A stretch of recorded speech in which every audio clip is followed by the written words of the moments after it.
All right, welcome back, everyone, to here again, day 4 in the afternoon of State of the World 2021 at Florida International University's Stephen J. Green School of International and Public Affairs. I'm David Kramer, and we continue on with our program. In this next session is a reprise of what we did last year, and it was such a powerful and important conversation with Joseph Kim and Victor Cha, along with Lindsay Lloyd, that we asked the three of them to come back. And so let me introduce my very good friend, Lindsay Lloyd, who is the Bradford Freeman Director of the Human Freedom Initiative at the George W. Bush Institute, where he manages original research and programmatic efforts to advance freedom and democracy in the world. And I would in particular highlight the tremendous work that he and his colleagues at the Bush Center have done on North Korea and also on Burma.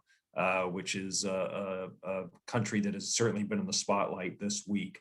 So I'm going to turn it over to Lindsay. It's great to see you, Lindsay. Thanks very much for doing this. Over to you. Thanks, David, and good afternoon. Welcome to this conversation on North Korea. We are trying to locate Victor Cha.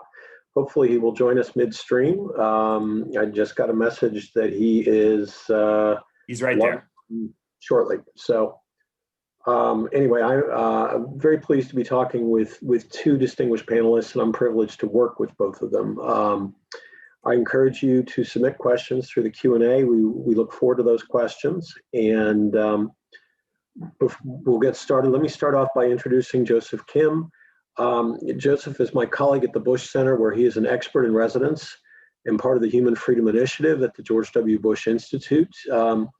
Among his other responsibilities, Joseph oversees a unique program that we run called the North Korea Freedom Scholarship, which helps North Korean refugees in the United States pursue higher education.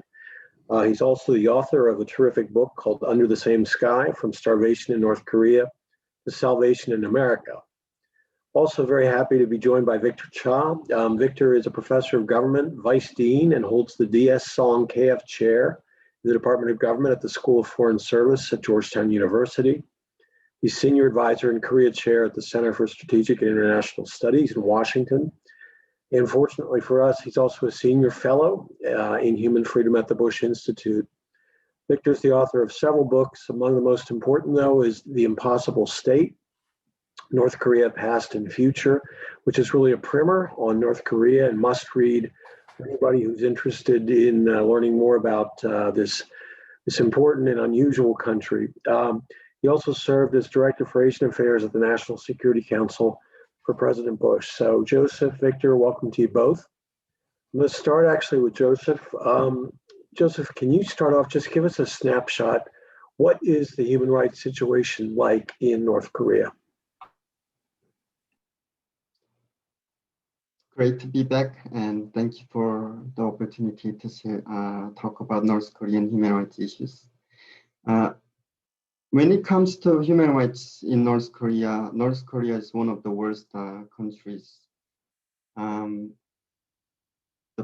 basic and fundamental rights are denied by the government, such as freedom of speech, freedom of movement, freedom of expression, and 2013, United Nations Human Rights Council has published a report, Commission of Inquiry on North Korean Human Rights. And in that report, the Commission writes that the gravity, scale, and nature of the violations committed by the North Korean regime reveals a state that does not have any parallel in the contemporary world. And there was one story that I particularly remember, not with a great pleasure, and that is there is An Myung-chul, a former prison guard at Camp 22, testified that on one occasion, the commander of his unit raped a woman who became pregnant and gave birth to a baby. The mother and her child were taken to the detention and punishment block, where the baby was thrown in the feeding for the dogs.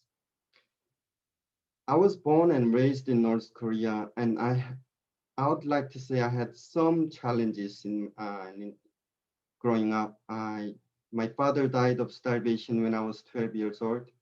My sister was sold to men in China for less than $300 today. My mom was sent to prison, and I lived as a homeless at a very young age. But compared to the kind of pain this woman must have felt and experienced, my pain is not even comparable to her. And I would like to remind everyone that this is not a fiction, it's a reality in North Korea. Thanks, Joseph. Victor, we deal as a superpower, as a country with global interests, we deal with a lot of unsavory regimes around the world. We don't get to dictate the form of their governments. Why, at a time when North Korea poses strategic threats, strategic challenges to the United States and our allies, why should human rights be integrated into the broader conversation with North Korea? Thanks, Lindsay. Can you hear me? Thanks, and thanks for the question. The first thing I'd like, a couple of things. The first thing I'd like to say is that it's great to be on this panel with you, with Joseph, and especially with you, Lindsay. It's great to see you, and I'm glad to see that you're doing well. And with regard to Joseph, I just want to underline for our audience that in many ways, the North Korean human rights problem is a nameless and faceless humanitarian disaster that's happening right under our noses, because for the most part, the North Korean government, and with help from the Chinese government, have tried very hard to keep this as statistics. There's nothing but statistics.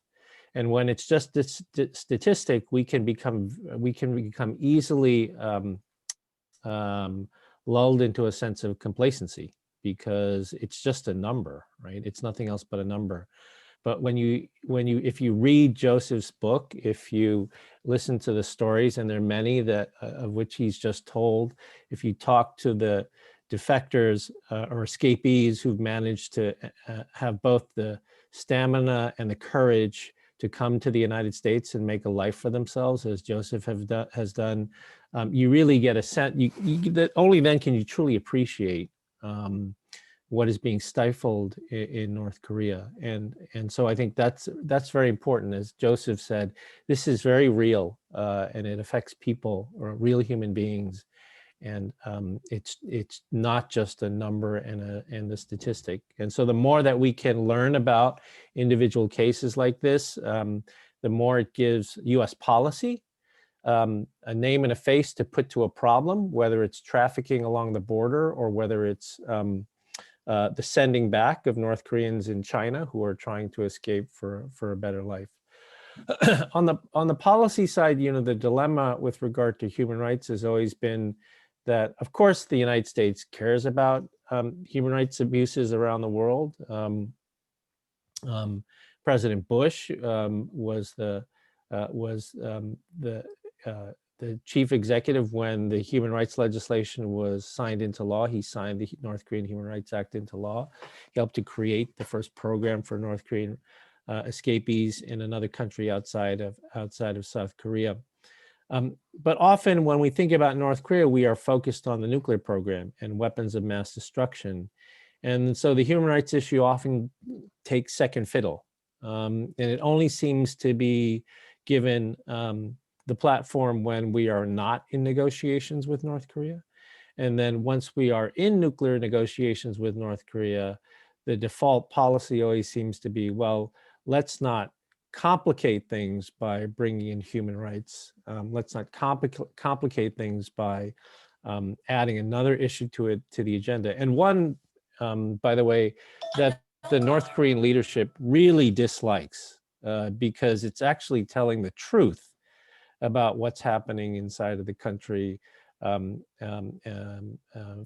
that North Koreans can learn about. And so they really dislike it. And so for this reason, we often end up in this situation where the North Korean issue gets sort of pushed to the sidelines, as the nuclear negotiations go on.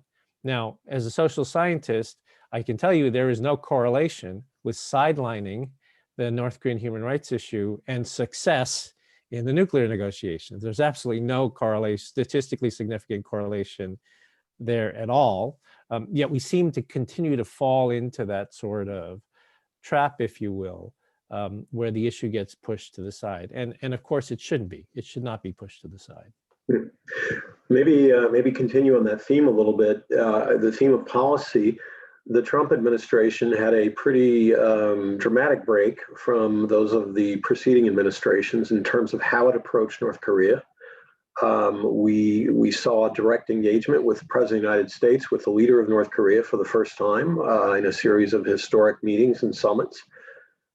4 years after, or 4 years of that policy, what's your assessment, Victor? Was it effective? Did it achieve its goals?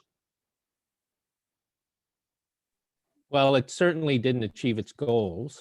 If we use the standard metric of denuclearization, which is what those talks were about, we are, no better off today than we were 4 years ago with regard to North Korean nuclear weapons. Their capabilities have only increased, both in quantity and in quality. And in their Workers' Party Congress, their big major event in January, they stated a clear intention to only expand those capabilities and modernize them even further, not reduce them. So we did have 3 meetings between the president and the North Korean leader, their first 3 meetings in the history of the relationship. They were great for TV viewing, but again, there was really not any follow through that allowed for any substantial progress on the relationship. It's extraordinary, and it's extraordinarily disappointing that there were 3 face-to-face meetings where the 2 leaders spent a great deal of time together, and yet there was not a single word uttered about human rights when there was an opportunity to communicate. And it could have been communicated in a way that didn't have to be angry or accusatory, because that certainly wasn't the tone that the president wanted to take with the North Korean leader. But unfortunately, that opportunity was missed. And what are your thoughts? We're just a few days into the new administration, the Biden administration. How do you expect them to approach the North Korean question? Well, it's a good question, and it's difficult to say. I mean, I think I would imagine, as all new administrations do, they are in the midst of a policy review to assess how far, what they have inherited and what are the priorities going forward. I imagine they're doing that as we speak right now.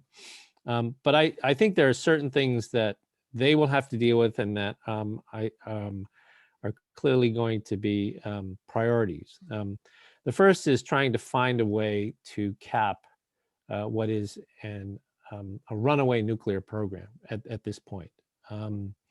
They, as I said earlier, they have expanded their capabilities significantly, and they plan on doing much more in terms of developing longer range missiles, more accurate missiles, solid fuel missiles, survivable nuclear capabilities, including submarine-based capabilities that would really make it difficult to imagine rolling back the nuclear program. So somehow being able to stop this will be stop the progress will be one of the first things they'll have to deal with. I think the second will be, how do they coordinate a policy on North Korea with the allies? There was a lot of high-level, summit-level meetings taking place between the US and North Korea over the past 4 years, the outcome of which was unclear to everybody, including our allies, because there wasn't really a lot of significant consultation in advance of those meetings. So bringing the allies and partners along in terms of what sort of strategy we want to implement with North Korea, I think, is the second important thing. The third is the sanctions. There are a bevy of sanctions on North Korea. North Korea wanted some of these sanctions lifted at the last time the 2 leaders met in Hanoi, Vietnam in 2019.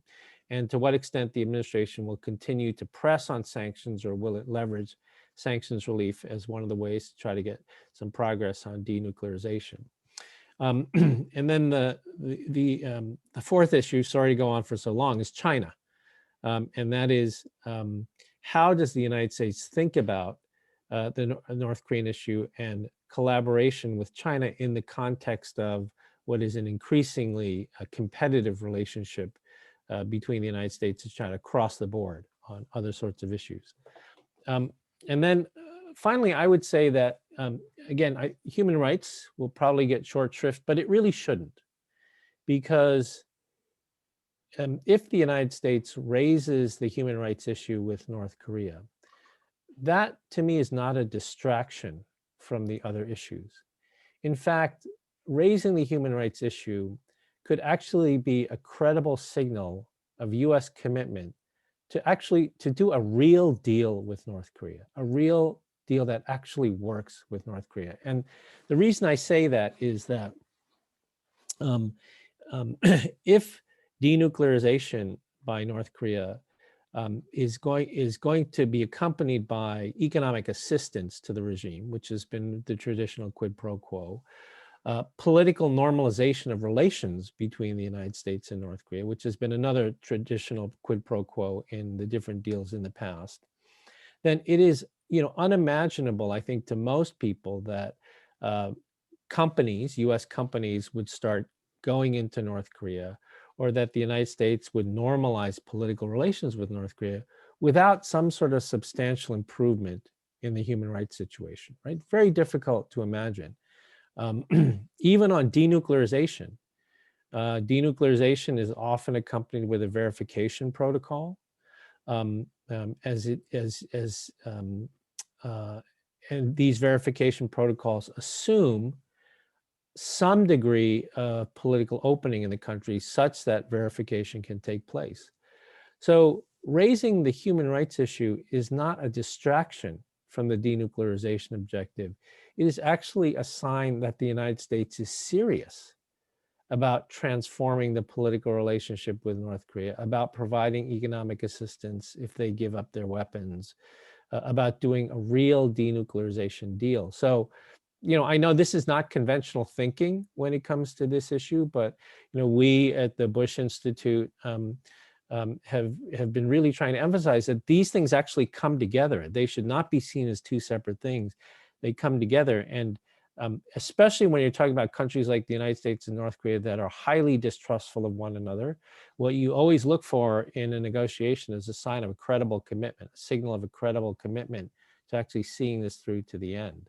And in that sense, I think the human rights issue could actually be a sign that the United States is serious about the negotiation with North Korea. Thank you. That was, I think, a terrific list of priorities. The other one I might throw in there is personnel, that the key official in the State Department for North Korean human rights, the special envoy position, was vacant throughout the Trump administration. So we're hopeful that there will be a credible nominee to that position soon. Joseph, I'd like to maybe get back to your story a little bit. You touched on it initially, but maybe in a minute, if you can just tell us about sort of your journey. You were born in North Korea. You talked a little bit about some of the horrible things that happened to your family, but what was your journey like? What was your path to the United States? Because I know a lot of people in the audience are going to be curious about that.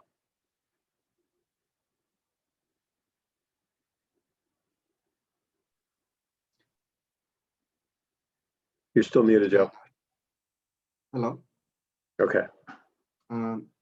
First, I escaped from North Korea to China, and in China, to make a long story very short, I was rescued by a nonprofit organization called LINK, stands for Liberty North Korea. It's an organization that was founded by college students at a college campus who raised enough money to bring me to, help me to go to American consulate in China. And once I was in China, in American consulate, refugee status was accepted and came to the United States in 2007 under North Korean Human Rights Act, which was passed in 2004, and that's how I came to the United States. But my case was, I would like to say it was rather a short one, because it was my journey from North Korea to China took only 1 year. And for some people, it takes years and years, and the kind of difficulties and pains they go through is unimaginable, and that is still happening today. Can you, well, if you may be the exception, but can you generalize a little bit? Who are the North Korean refugees? How do they escape? How many of them are there? Just, is this a big group we're talking about, or a small group? It's a huge group, but because of the circumstances in China, we don't have an exact number or statistic per se, but mostly when we say refugees, anyone escaped North Korea to China, but Chinese government does not recognize them as refugees, which they should provide basic security and protection. But because Chinese government, instead of protecting them, they are actually hunt them down and send them back to North Korea, despite knowing that the dire circumstances or the consequences they would face when they are returned to North Korea. Meaning North Koreans in China are in a vulnerable place where they cannot reveal their identity as a North Koreans, and that brings a big challenge for North Koreans to stay alive in China and not be. And how do North Koreans get out of? How do they get out of North Korea? I mean, that's most of time they go through. They cross the this river called Yalu and Tumen River, which serves as a border between North Korea and China. And it is not an easy process in the sense that if you're caught, you could potentially get shot from the security and the soldiers. Some people manage to collect some money to bribe the soldiers to cross the border. And for me, as a homeless, I didn't have that kind of money to bribe the soldiers. So I literally just one day had to run across the border. And so that's how usually North Koreans are getting out of escape. And once they are in China, it's much difficult to stay alive there because they don't speak the language. They're not protected by Chinese government, and if they don't have any family members in China, they are really in a vulnerable place. Okay, thank you. We are going to go to questions from the audience in just a couple minutes. We've got one in already from Nicholas Velasquez, so thank you for that. We'll get to that in just a couple minutes. But Victor, I'd like to go back to you a little bit on the United Nations, which is often criticized as being ineffective, being weak, not being very useful. Can you talk about the role of the UN here and the positive contribution it's made on the North Korean question? Sure, I'd be happy to. So for quite some time, the issue of North Korean human rights abuses was not really talked about at all in the international community. And one of the key turning points for this was a report known as the UN Commission of Inquiry, or the COI report, that was commissioned by the UN and led by Justice Michael Kirby of Australia, that produced a report that created a groundswell of international sentiment around the issue. It just played a very important role in sort of bringing this issue to the international community. President Bush also had a role in this because he was, he had read a book about a North Korean refugees experience and started talking about that with leaders at the G7 and at APEC and at other places. And so, when you have the President of the United States and the UN both talking about this issue, it really created a groundswell of sentiment around the issue. This eventually led to the UN Security Council putting the issue of North Korean human rights on the agenda, not for decision, but for at least discussion for the first time, which was a very important step. But what we have seen since then is a lot of lost ground because the issue has fallen off the agenda of the UN Security Council. Over the past 4 years, we have not had leadership in the United States on the North Korean human rights issue. And so it has kind of fallen off the agenda of other UN member states because the UN Security Council is not talking about it. The US president is not talking about it. And part of it has to do with the point that you mentioned earlier, which is, Lindsay, which is the United States did not have a special envoy for North Korean human rights abuses, a position that was created by the North Korean Human Rights Act, legislated by Congress and signed by President Bush in 2004, I think as you and Joseph mentioned. And that person plays a very important role, not just as a point person in the US government bureaucracy on North Korean human rights, but also in trying to gin up interest, trying to get UN member states on the National Security Council to vote in favor of putting the issue back on the agenda. They're very practical things that that individual, along with the senior envoy for the United States at the UN, can do to bring interest back to this issue. And I don't mean to sound so America-centric in terms of the role that the United States plays in this, but the fact of the matter is that when the United States speaks on an issue like this, it really does get others to pay attention and to notice. And when that is happening in combination with much more proactive efforts in the UN General Assembly and in the UN Security Council, that really does make a huge difference in terms of taking an issue that other countries are really trying to bury under the ground with no names, no faces, only statistics, trying to bury that. The role of the United States and the UN is quite important.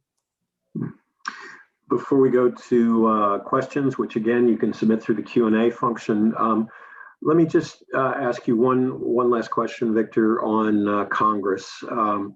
Congress has played an important role in terms of North Korea policy.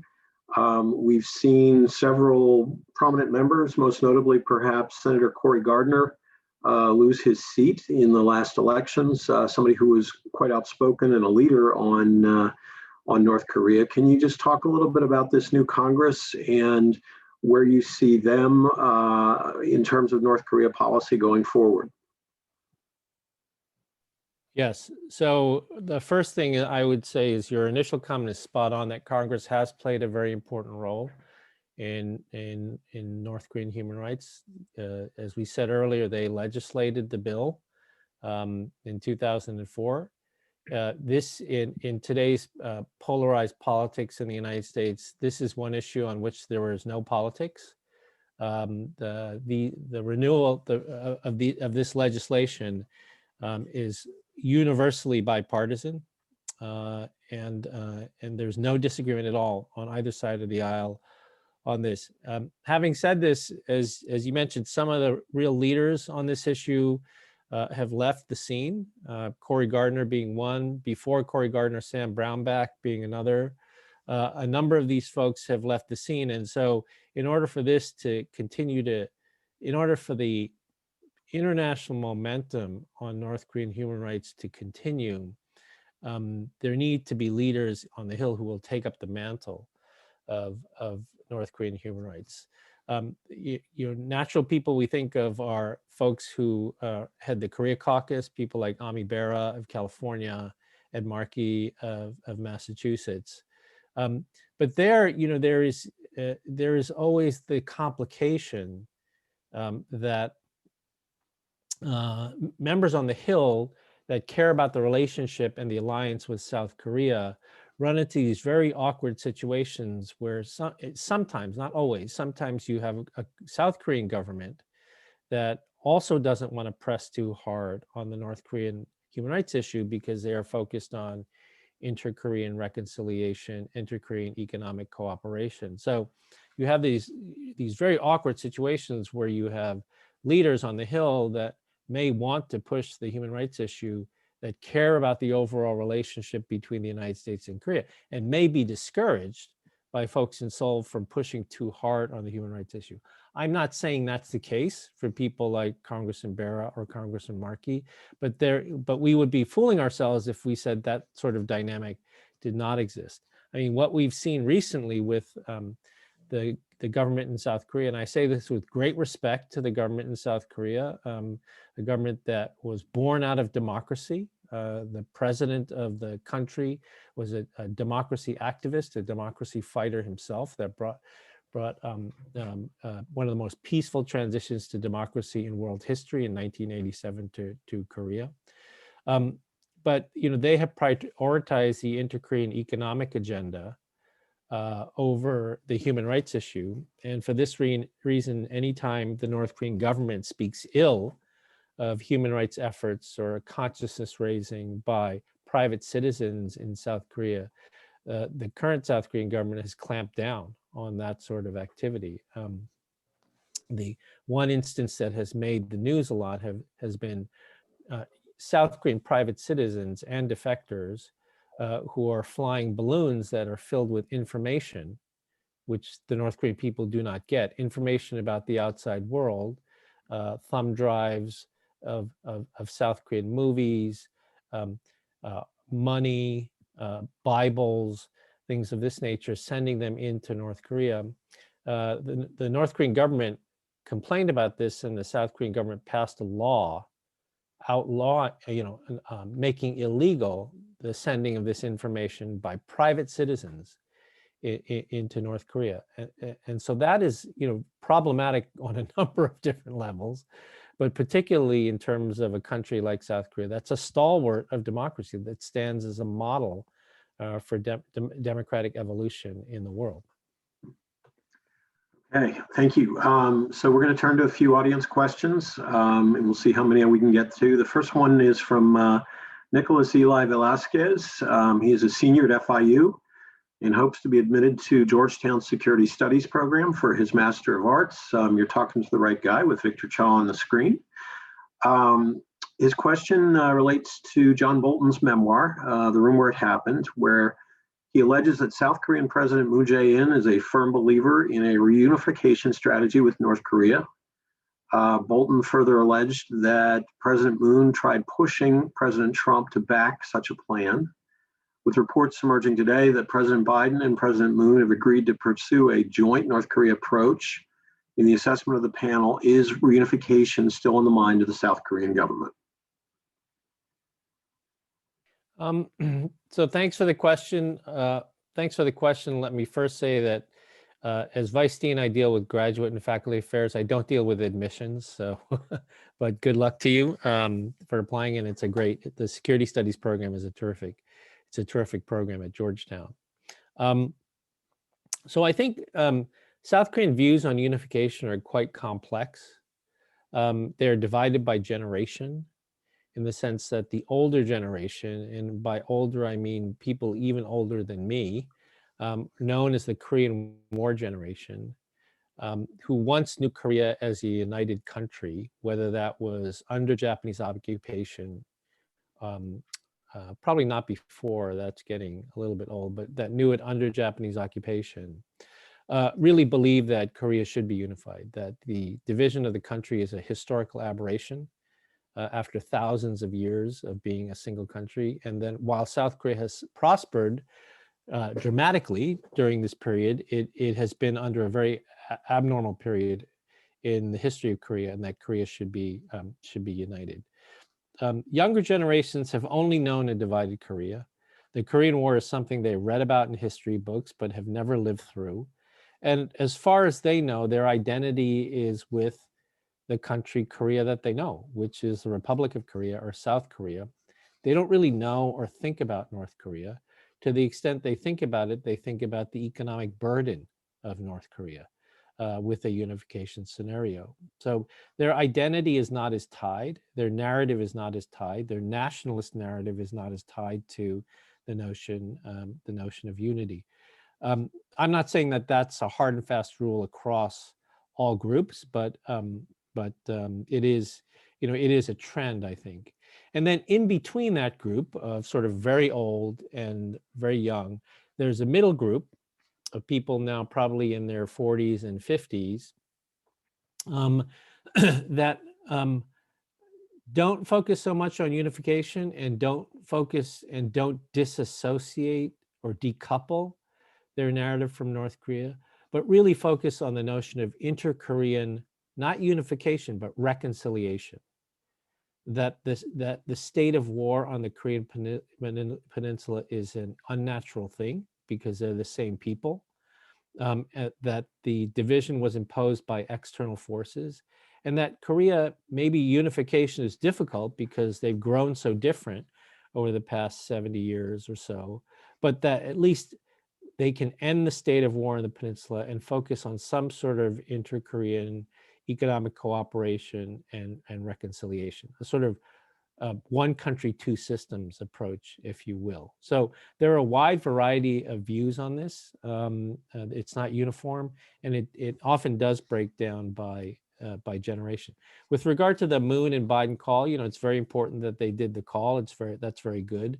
The focus on a joint policy towards North Korea is, having done these before, to me is a sign that there are gaps, right, in the way that they're approaching this. If they focus on striving for a joint approach to North Korea.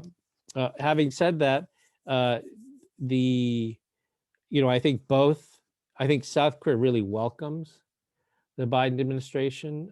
They welcome a United States that talks about alliances in a language that they're familiar with, and not a language that they did not understand, as they did not understand it over the past 4 years. Biden is terribly experienced in foreign, terribly meaning abundance, not terribly in a bad sense, is very experienced when it comes to foreign policy. I think he loves foreign policy. He really enjoys talking to world leaders and working with world leaders. So this will be very welcome in South Korea. It'll be very welcome in Japan and other allies and partners around the world. They have their work cut out for them. There are many issues, not just North Korea, but how to deal with China, how to deal with COVID, how to deal with everything from supply chain resilience to clean 5G networks. There are many issues, but I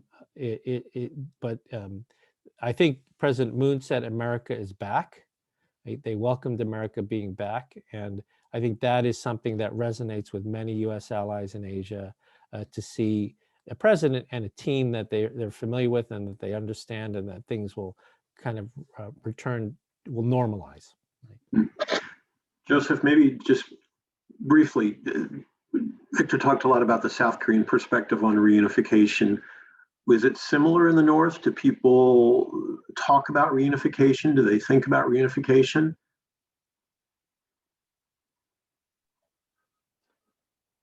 Yes, yeah, of course, North Korean regime put huge emphasis on the need of unification throughout the public education.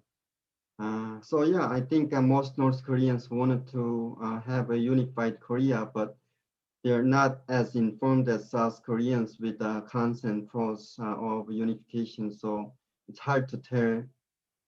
I know that most of them want reunification, but it doesn't seem like that there will becomes much of a factor in North Korea when it comes to make decisions in North Korea. So the question is, yes, North Koreans wanted to reunified, but would the regime honor that desire with their without giving up their security? I'm not sure. Okay. We've got just a couple minutes left, but we've got another question from an FIU student, this time from Max, who's a senior studying international relations at Florida International. He writes, Kim Jong-un recently transformed his title to General Secretary like his predecessors before him, while also debuting a new white uniform. He also admitted his economic plan for North Korea had failed, which comes as a surprise to the average observer. Do these changes signify the development of a new mindset or new strategy for the North Korean regime, or is it just pageantry? So thanks for the question, Max. It's a good and well-informed question. So you've obviously been following this pretty closely. What is to me most interesting about the Workers' Party Congress, which I think Max is referring to, which is this big, massive party event, Workers' Party event in January, was that they admitted economic failure, right? That there are real problems in terms of the economy, which is good. That's a candid assessment of the problem. But then at the same time, there was also language in there blaming the people, right? That because of the people that we have seen these economic failures. When of course, that's not the case at all, right? The people of North Korea, they're Koreans, right? And to me, the analogy, Koreans, if there is a single crack in the cement, a blade of grass will grow through it, right? And that is what Koreans are, right? That is what Koreans do. All that you have to do is look at the southern side of the border and see what South Korea built out of the ruins of the Korean War. If North Koreans were given the same opportunity, oh my gosh, they would do the same thing, right? It's not even a question. But on the domestic situation, I think the variable that is new and that actually worries me quite a bit is the impact of COVID-19 inside the country. The regime has said publicly they have no cases of COVID, but they have taken extreme measures to shut down the country, even more extreme than they normally have. So, this is a country that relies for 90% of its trade on China. And the border with China has now been shut down for over 1 year, right? It has been shut down for over 1 year. The North Korean economy contracted by 8 to 9% in 2020 because of the shutdown, which is an order of magnitude we haven't seen since the famine in the mid-1990s, when 10% of the population died through malnutrition and disease. North Korea shuts down its country like this because they're very concerned that the virus will enter the country, and they don't have a public health system at all that can manage it. I mean, we can't even manage it here in the United States, and we have state-of-the-art public health system. In North Korea, they have no real public health system to speak of. They have coping mechanisms, but they have no health system to speak of. And they have a large portion of the population that is malnourished with comorbidities. So that's the big variable that we have to think about here, because they're going to need to stay shut down for another year, at least. And how will the country and the people manage that sort of hardship? Okay, thank you. Gerald, I apologize, terrific question on how can we best help the North Korean people, but we are at the end of this session. And I know there's another one that's just about to begin. So let me thank Victor Cha and Joseph Kim, and thank all of you in the audience for being there, and the good folks at the McCain Institute and Florida International for having us today. Thanks very much. Lindsay, thank you again. Really great to see you back. And my thanks to Joseph and Victor. This is such a powerful and important discussion. If you guys don't mind, we want to have you back again next year, hopefully in Miami. So be on the lookout for that. Thanks very much for taking the time. Really am grateful for that. We are going to turn directly, no break this time, to a conversation with Julie Bishop, who is the former Australian Foreign Minister, and it was conducted with Mark Green, the Executive Director of the McCain Institute, and John Decker, who is with Gray Television. Both Mark and John had been with us earlier in the week on sessions. And this is a recorded conversation, and it's going to be introduced by Cindy McCain, who's the chair of the McCain Institute board, and Henry Kissinger, the former Secretary of State, and you'll understand why. So let's cue to the video, please.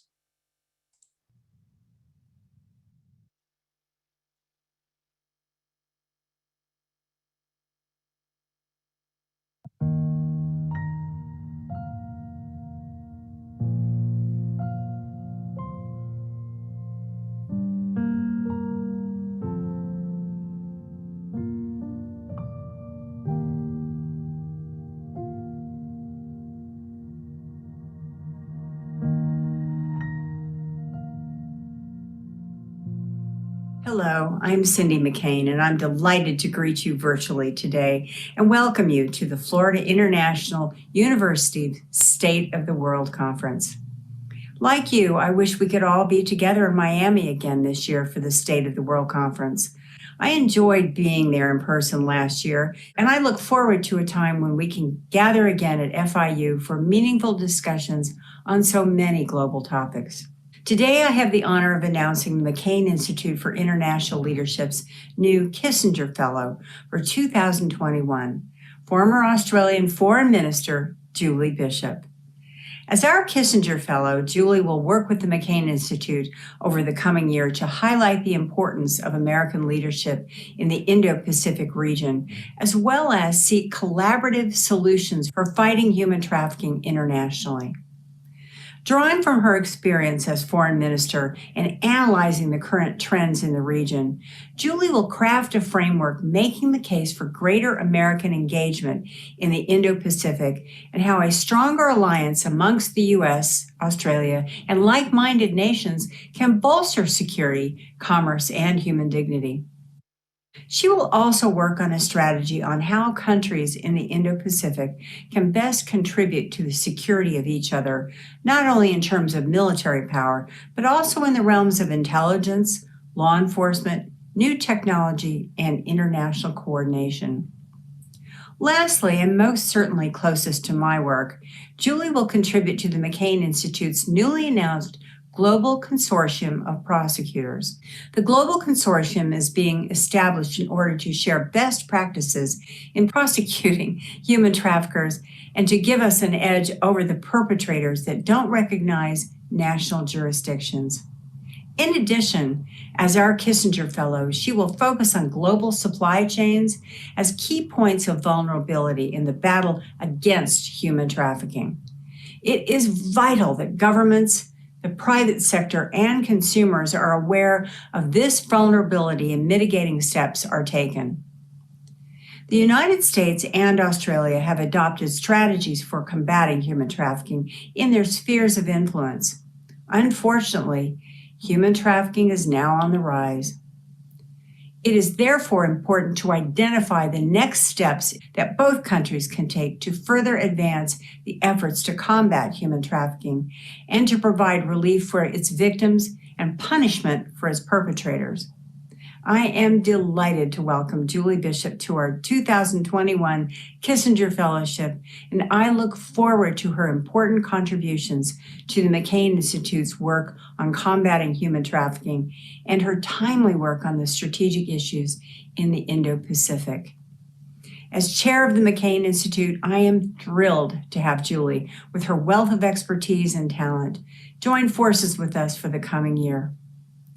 Now you will have an opportunity to hear former Foreign Minister Julie Bishop and Ambassador Mark Green discuss in greater details her plan for her year as a Kissinger Fellow at the McCain Institute. Congratulations, and let's get to work. And thank you. It is always an honor for me to participate in an event that honors John McCain. He was a big part of my life, a patriot, a great public servant, an extraordinary human being, the kind of leader that appears all too rarely in our time. So the Kissinger Fellowship at the McCain Center is a very moving symbol for me. because Senator McCain stood for the strength of America and for the role of America, especially in the Pacific. I'm delighted that Julie Bishop is the Kissinger Fellow for this year and maybe for longer. It's a tremendous project to work on the Indo-Pacific relationship to the United States. I have known her since she was Foreign Minister of Australia. And Australia is an absolutely key factor in the security and possible progress of the Indo-Pacific region. It's important that we address this as a joint project. Let me thank you for giving me this opportunity to express my admiration for the McCain family, for the importance of this project, and for Julie Bishop's role in it. Thank you very much. Well, Mark, it was great to hear from both Cindy McCain and Dr. Henry Kissinger. I want to get your reaction, first of all, to the remarks made by Dr. Kissinger. Well, Dr. Kissinger is a remarkable figure historically, but more importantly, he's a remarkable figure today. And he continues, I think, to lay out for all of us the challenges and opportunities in not just American foreign policy, but foreign policy writ large. Tough acts to follow, obviously, for all of us. But at the McCain Institute, I can tell you, we are thrilled about our association with Dr. Kissinger.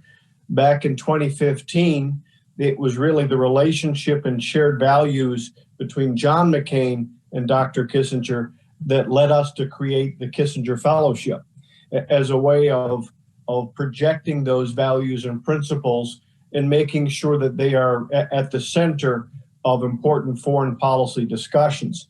And, we have had a lot of fun with the Kissinger Fellowship. Kurt Campbell was our previous fellow, and of course now he's part of the Biden White House, the NSC.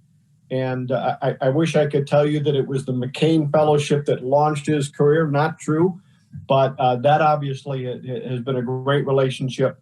But I have to tell you, we're absolutely thrilled that Julie Bishop will be our McCain Fellow and Kissinger Fellow for 2021.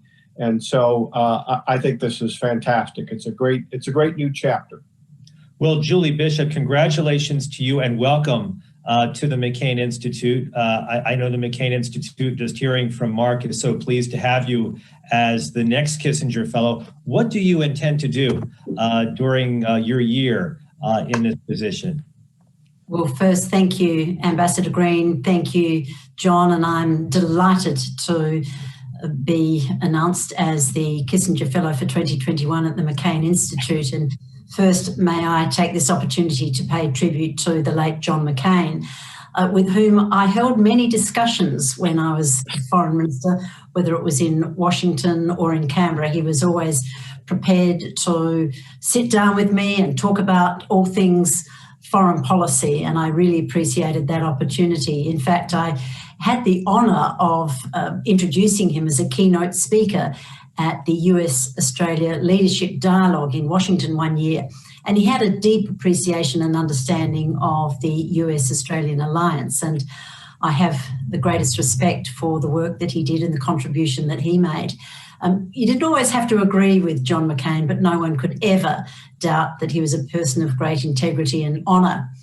And likewise, I pay tribute to the great Dr. Henry Kissinger, to whom the world certainly owes an immense debt of gratitude.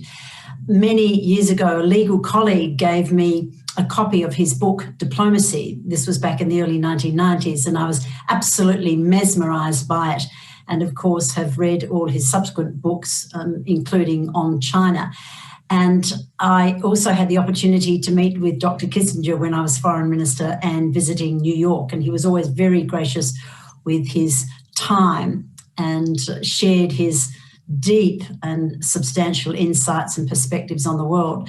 So I thank him for his ongoing and continuing role in foreign policy.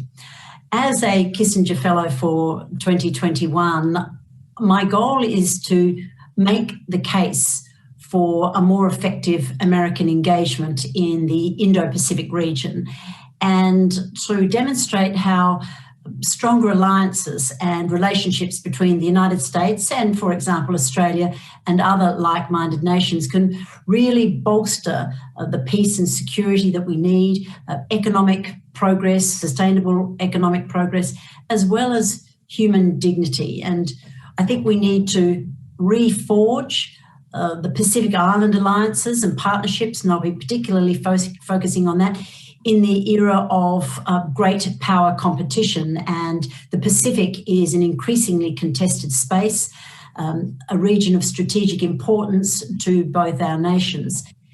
And I think we need a strategy on how like-minded countries can contribute to the security of each other, not only in terms of military power, but also in the realms of intelligence and law enforcement, technology, international coordination, homeland security efforts, as well as trade and commerce. I think a key focus of my research will be the challenge to governance from the modus operandi of Chinese companies and government representatives, which has the potential to undermine governance standards, particularly in Pacific nations that are vital to attracting foreign investment in those economies. And my third theme is on combating the scourge of human trafficking.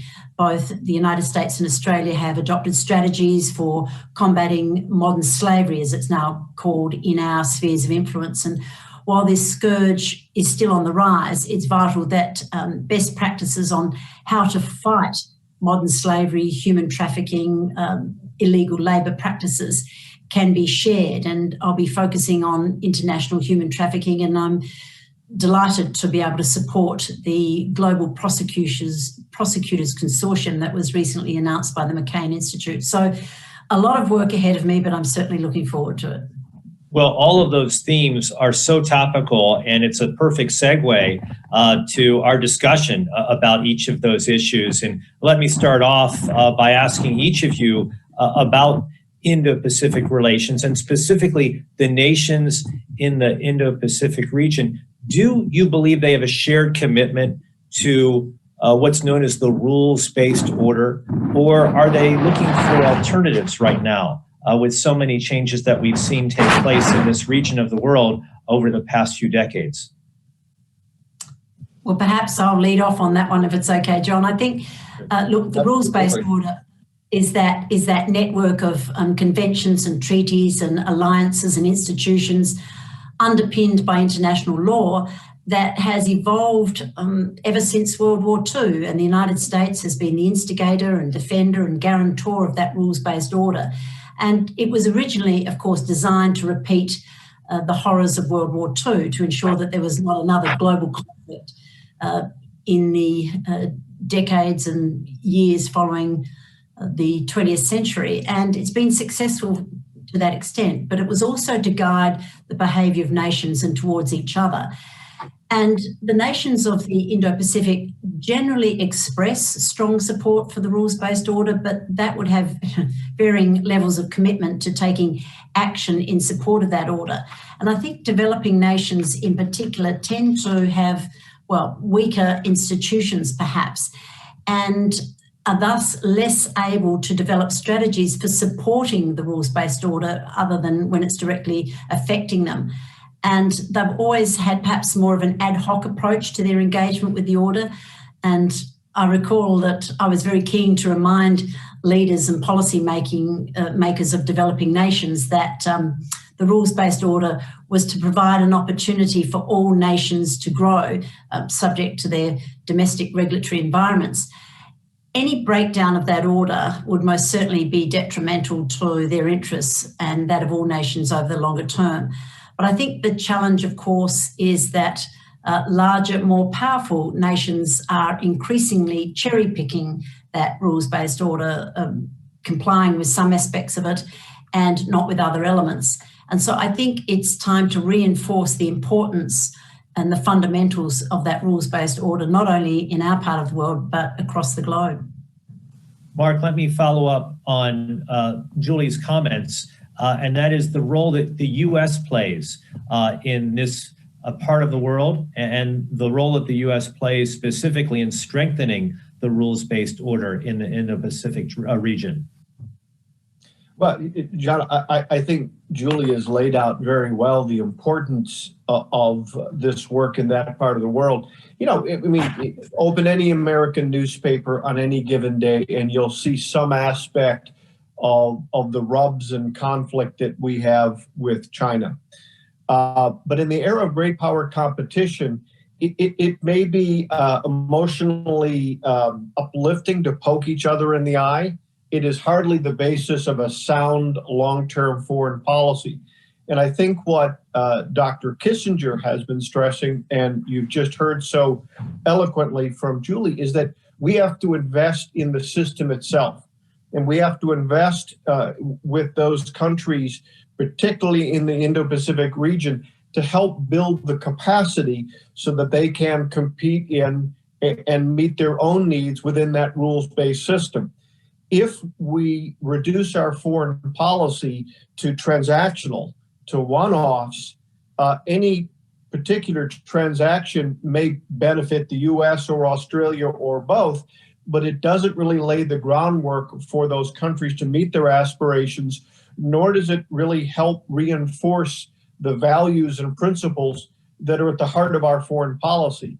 So really what we need to be doing with the Indo-Pacific strategy, launched nominally under President Trump and I think picked up and will be, will evolve and be projected under President Biden, is that we need to invest in capacity building. We need to invest in institutions of transparency. We need to invest in institutions that reinforce the rule of law. And then we need to go to our partners and say, look, we want to help you achieve what you want to achieve. And then when you achieve what your goals are, we benefit because the system that is the key for our ability to advance interest and investment, that is reinforced. So it's making sure that we're in this for the long run. It's making sure that we walk with our partners to reinforce their capacity. And it's also, and I think a very good point that Julie made, it's also making sure that we're committed to the system itself, not simply those pieces which may be convenient in any particular sector or issue area. John, perhaps I could add a more specific point there. And I agree absolutely with what Mark has had to say about the support for the order that's needed across the globe. But, you know, specifically, the order can be strengthened in the Indo-Pacific by supporting these nations in their efforts to attract foreign investment and capital that they lack domestically to drive economic growth. And private capital, as we all know, tends to flow to environments where sovereign risk is lowest and where the strongest property rights are enforced and the like. And for many nations of the Indo-Pacific, corruption is one of the most corrosive features of their governments. It's endemic in some nations, and that's a significant barrier to investment. So strengthening anti-corruption efforts, for example, including support for tracking illicit flows of funds, would be among the most valuable support mechanisms that the US and other like-minded nations could provide. So that's kind of the specifics in the general strengthening of the order that I believe is required. During the waning years of the Obama administration, President Obama pursued the Trans-Pacific Partnership, and in the early years of the Trump administration, that was an effort that was scrapped by President Trump. Was this a mistake in your view, Julie? Is this something that you believe should be picked up by the new Biden administration? Would this be helpful to the region in terms of expanding trade and the efforts that you spoke about, improving norms and rules-based order in this region? Well, John, to be fair, in the 2016 presidential election, both candidates were arguing against the Trans-Pacific Partnership, perhaps candidate Trump more vociferously, but we were disappointed that it wasn't a bipartisan effort and that the United States withdrew from the negotiations that had commenced under President Obama. And they were for a very specific strategic reason. Yes, it was a gold standard trade agreement, a free trade agreement, but it was also a hedge. And I think that nations of the region were deeply disappointed when the US decided not to pursue it.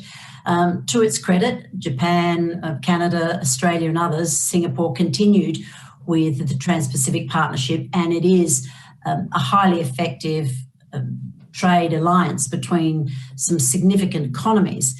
We would hope that the United States would see an opportunity to come back into the Trans-Pacific Partnership or TPP Mark II and be a leader in this field. There's certainly an opportunity for the Biden administration. I know it won't be easy within the United States, but we saw it as a great opportunity for like-minded countries to pursue positive economic outcomes. And strategically, it sent a very powerful message to the region that the United States and its allies and friends were going to set the gold standard for trade agreements. And that's what the TPP is today. And the United States naturally should fit within it. What's your view, Mark? Do you believe that this new administration will pursue multilateral trade agreements like the Trans-Pacific Partnership? I do. And you know, a couple of things. First off, you know, America needs to be engaged, regardless of the issue area. If an administration doesn't support the terms of TPP or any trade deals that's being drawn up, they don't get better by walking away or not being engaged. The U.S. needs to be engaged and do what it can with its like-minded partners to shape deals and to shape frameworks, because it can be done in a way in which all countries benefit. Secondly, I think from the American perspective, we make the mistake over and over again, assuming that a case once made is always made. And I think over and over again, if you look at the polling in the US, we have lost the consensus around the importance of our democratic governance work and perhaps our trade work, not because they aren't valid areas for us to be engaged in, but more that we stop talking about the benefits that we get from that kind of work. And how in the long run, if we have countries which are integrated in their outlook towards market-based economics, those are countries that are more reliable allies and partners in other realms as well. So I think the US, both sides of the aisle, really needs to spend time taking a look at what it is that we believe in. What are those principles and values that should be at the heart of our foreign policy, and make that case over and over again. I believe in trade. I think that free and fair trade is something that benefits the U.S. and benefits our partners. We've made that case on a bipartisan basis that succeeded, and then I think we stop talking about it, stop making the case, and when that happens, other voices tend to shape the debate, and that's, I think, a setback for everyone.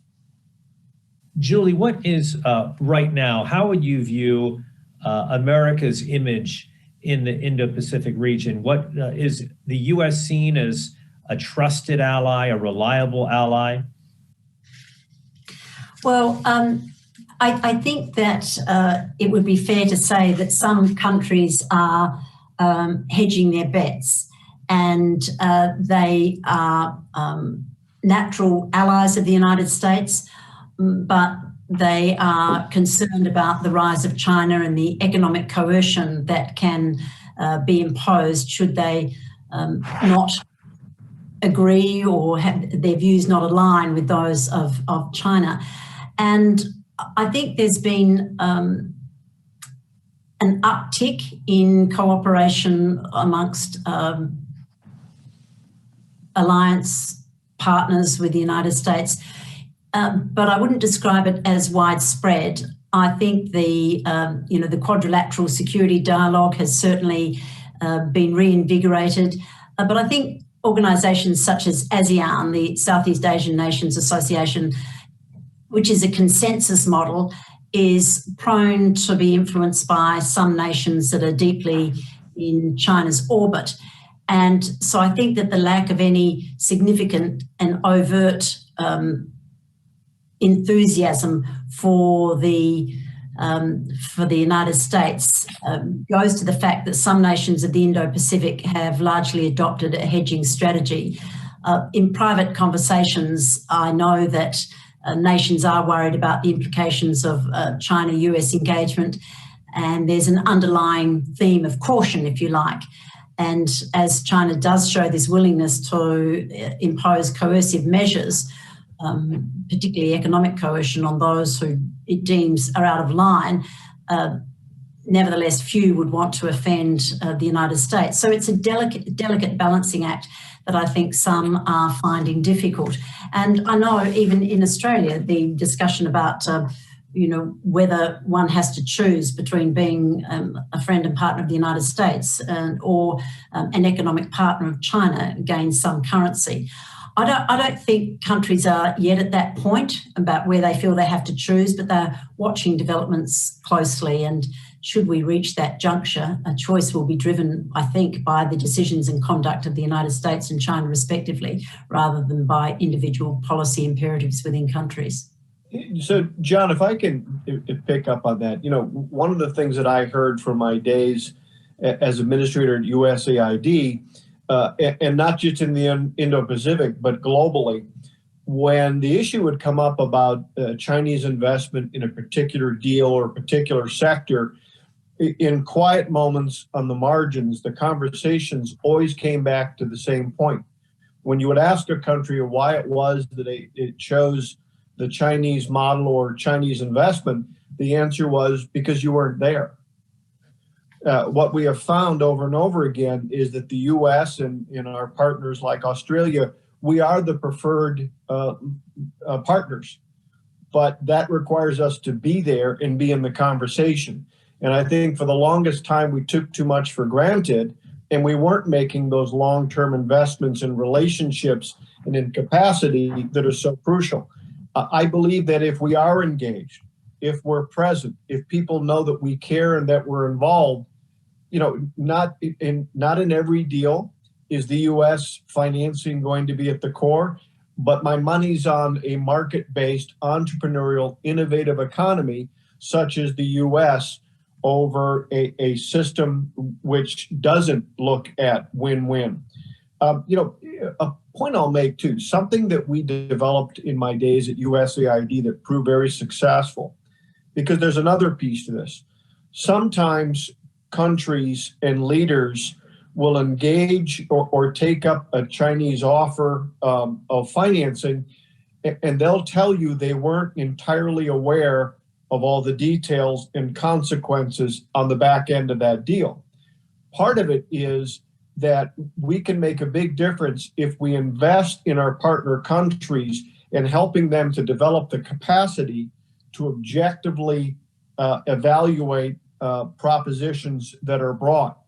And so what we have done is we created a mechanism for an independent evaluator, which a country can turn to, independent of the US government, as a way of analyzing what the terms and consequences of a particular offer are.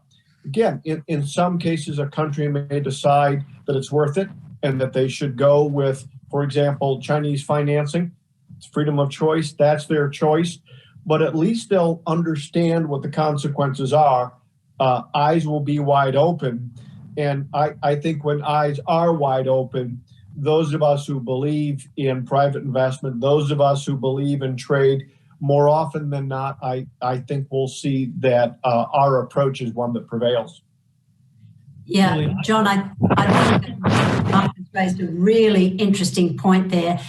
What's usually described as a debt trap diplomacy, where nations are promised infrastructure funded by the Chinese government, through loans. And when they're unable to repay the loans because they have fragile economies and fragile balances, then there's often a deal where ownership or long-term leases revert to China. And we've seen this in our region, the debt for equity swaps.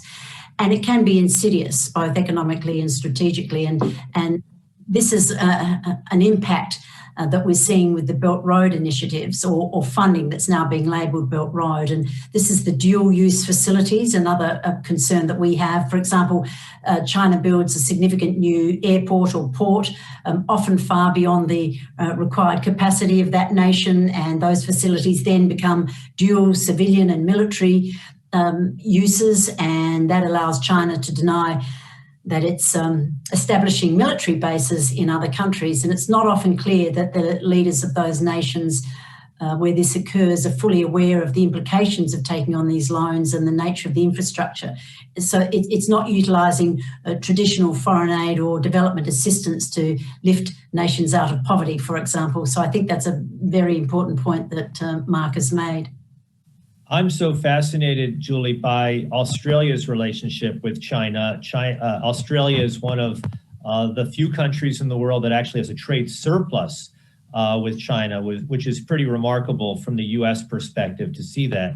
And we see that in the past week, Australia's treasurer made some comments regarding Australia's relationship with China, in which he said that he wants Australia to have a mutually beneficial relationship with China. He wants it to improve after that relationship really has deteriorated over the past year. Do you see that happening? And can that happen to the detriment of the US relationship with Australia? Well, we are in a different position than the United States in the relationship with China, economically speaking, in that we have a massive trade surplus. And so much of our export income is driven from the sale of our commodities to China. That's currently a rather tense relationship because, according to the Chinese government, Australia has misbehaved in a number of ways. In fact, they leaked a list of 14 grievances that they had against the Australian government. And they related to security issues like our 5G network, through to our foreign interference laws, through to the Prime Minister calling for an inquiry into the origins of the COVID pandemic and the like. Obviously things that displeased China, and their response is to directly or indirectly coerce our exporters into forcing our government to change its view. So suddenly we find that our coal exports are no longer required, and wine and wheat, and it's not yet affected iron ore, but the threat is there and it's quite overt. The Australian government is confident that we can continue to supply high quality goods to the Chinese people, and that the political tensions can be overcome. I know that China can take some time to come to any form of rapprochement with a country that it believes has misbehaved. And so we'll see how this evolves over time. But I believe that Australia will always be able to balance its relationship with China with our deep, enduring and abiding alliance with the United States. I mean, I used to be regularly lectured by my Chinese counterparts on the US-Australia alliance. It didn't bear any resemblance to the actual ANZUS alliance, the way they would characterise it, but nevertheless, I was challenged on many occasions and would push back constantly by saying that this alliance is the bedrock of our strategic security, that the US and Australia go back decades, generations. We've fought side by side in every conflict since the beginning of the 20th century, and that the ties between our nations are deep and enduring. That doesn't always go over well in China, but nevertheless, I think Australia has been able to balance our economic relationship with our enduring alliance with the United States. It's a question of how one can manage the tensions that are evident between the US and China. And this brings me back to that point about whether countries are going to be forced to choose. I mean, there are some who fear a great fracture where the world will divide into two universes between the two great economies, where China will develop its own reserve currency, where it will develop its own internet and its own trade rules and financial rules and its own zero-sum view of the world. And Australia and other countries must continue to work with the United States and with China to ensure that that doesn't happen. Do you see that as well, Mark, that countries in the Indo-Pacific region are indeed moving in the direction of having to choose between the US and China, particularly in the area of technology? Well, first is, as I had said earlier, I think the importance is that we need to give them a choice. So first and foremost, the importance of engagement, which will allow for realistic choices. Look, I think from the American perspective, the importance in our approach is to emphasize what the bargain is, what it is that the market-based Western approach to investment and trade is versus that we see coming out of Beijing. As I used to say all the time, we believe in the journey to self-reliance. We believe in constructing relationships and investment in ways that help countries to rise from being donor recipients to partners, co-investors, and in fact, partners in helping other countries rise. That's the model that we believe in. Chinese investment, not in every case, but in many cases, is the opposite. They look to build dependency. They hope that a country engaging with them will be locked into that relationship and unable either fiscally or politically or diplomatically to make choices. So choices don't bother us, but we want to make sure that we are able to provide a choice by being engaged and being very clear of what it is that we offer. Over the yeah. John, go ahead, Julie. You raised the technology realm, and I really do think that's where the choice is most likely to arise, most certainly in the short term, as the decoupling underway could lead to incompatible technology ecosystems, if I can put it that way. And should China develop its own standards, for example, nations may well feel that they have to choose which best serves their needs. And of course, much will depend on future technology breakthroughs and capabilities. And the United States has a massive advantage due to its long history of broad engagement around the world. But of course, none of us take anything for granted. And the United States must continue to lead in these fields. And I think that while I would describe the stance of many nations as hedging, they don't want to alienate either the United States or China, but they want to be able to balance the competing interests to their best advantage. And the challenge to the US, its allies and like-mindeds, is to present the most attractive alternative. Well, that is a perfect segue to my next question, Mark, in terms of presenting an attractive alternative. Over the past 4 years, we've seen the Trump administration really take a hard line against China. It was one of those rare instances of bipartisanship in terms of foreign policy. You had Chuck Schumer, for instance, urging the president to take an even tougher line against China. And I'm curious as to how you view the U.S. relationship with China proceeding over the next 4 years under President Biden.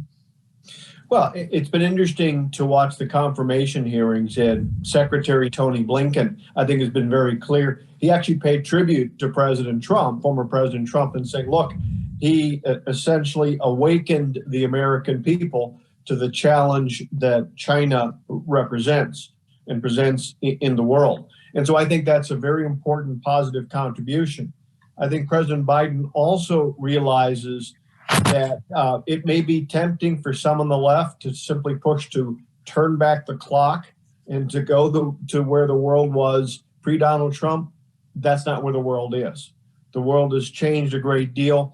China is far more awakened and far more engaged around the world. And so what we need to do is to take that awakening that I think President Trump brought to the American people, and I think you'll see President Biden try to apply it in building new approaches and new relationships. And so this is one of those rare areas where I do think you'll see a continuum in American foreign policy, not a reversal, but standing on the shoulders of what President Trump did and looking to expand and extend it. And I think that from Australia's perspective, we're not expecting to see any sudden change in US policy with regard to China. In fact, we noted the news today that a Taiwanese representative was invited to the inauguration for the first time in decades, and I thought that was an interesting signpost. But President Biden does, as I understand, have a past quite close relationship with President Xi, so maybe there will be more predictability to the relationship. But I wouldn't think that President Biden would want to expose himself to accusations that he's soft on China and failing to put the interests of US workers first, for example.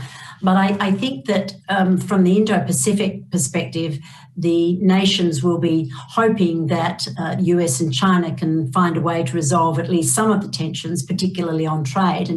And others, including Australia, don't want to see any lessening of support for the rules-based order, including the UN Convention on the Laws of the Sea as it applies to the South China Sea and the like, and how that applies more broadly to territorial disputes. And I think arguably, if the Biden administration can find a way to engage with China constructively, then that will be very well received in our region, although it is going to be a challenge given China's much more assertive, indeed aggressive stance on international affairs under President Xi Jinping.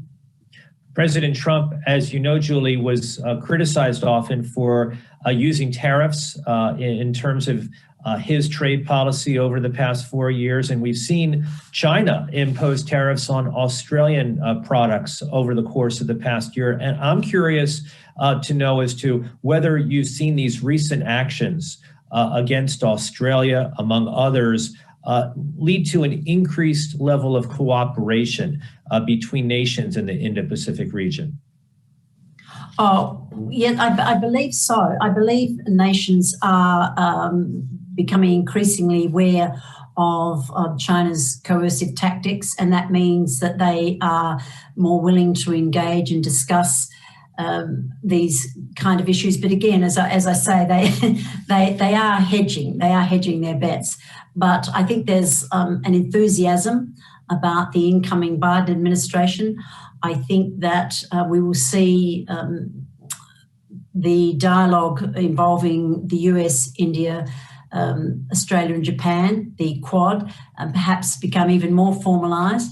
And that will encourage other nations to perhaps consider a similar alliance or dialogue. In fact, there is talk of the Quad being expanded to include more nations who are not in China's immediate orbit. So I think there's great potential for more connections and engagement amongst countries who see the benefit in a democratic system, in fair and free trade, in greater global engagement. And I think this is a real opportunity for us to, dare I say, reset, but for the Biden administration to deeply engage in our region and show leadership on the trade front. Yes, we certainly did have our moments with the Trump administration on some trade and tariff issues, but I'm hoping that we will see a great deal of constructive dialogue in the trade arena with the United States, and that will certainly be met with great enthusiasm by others in the region. What's your view on that, Mark? Do you see perhaps the U.S. Perhaps resurrecting or adjoining this Trans-Pacific Partnership that has gone on without the U.S., or is that too optimistic a view in terms of what we can expect with President Biden's trade approach to the region? Well, you know, foreign policy and the shift in administration isn't a light switch going on and off. Right. But I do think we'll see from the Biden administration a regional approach, a stronger attention to ongoing relationships. And again, I'm one of those that believes that relationships should be at the heart of American foreign policy. There's no one event, no one issue that should define a relationship. it needs to be working together towards the shared values and outcomes that are at the heart of both systems. We are close friends and allies of Australia. We often disagree, but there's no one issue that destroys that relationship because there's so much that we have in common. I think building on those shared values is the key to success in the region, because so much of the region does have those shared values. If we focus on that, as I believe the Biden administration will do, I think we'll see positive developments. I've often said that while the United States, of course, is militarily unparalleled in the world and economically the largest and strongest economy in the world, I think its greatest strength in foreign policy most certainly lies with its network of alliances and its deep engagement with nations around the world. And that can't be replicated. And it's a massive strength that the United States has. And we, of course, hope that the Biden administration will continue to appreciate that, recognise it, and use it for the global good. Julie, Mark, what a great conversation. We covered so much ground during our talk following the remarks made by Dr. Kissinger. I want to thank you so much and want to welcome you to the McCain Institute. And I know that you'll have so much to offer it, and hopefully we'll see you in person here in Washington once we can travel and see each other and not have to deal with all the things associated with the pandemic. So thank you so much, Julie. Thank you, Mark, as well, for joining this great conversation. And thanks, John, for producing the great conversation. Thanks so much for your role. Thanks so much, and all stay safe, and look forward to catching up in person as soon as we can. Great. So that brings us to an end of the conversation with Julie Bishop and Mark Green with John Decker, and my thanks to Cindy McCain and Henry Kissinger as well. We will be right back in about 2 minutes for Representative Karen Bass. So stay with us. Thanks.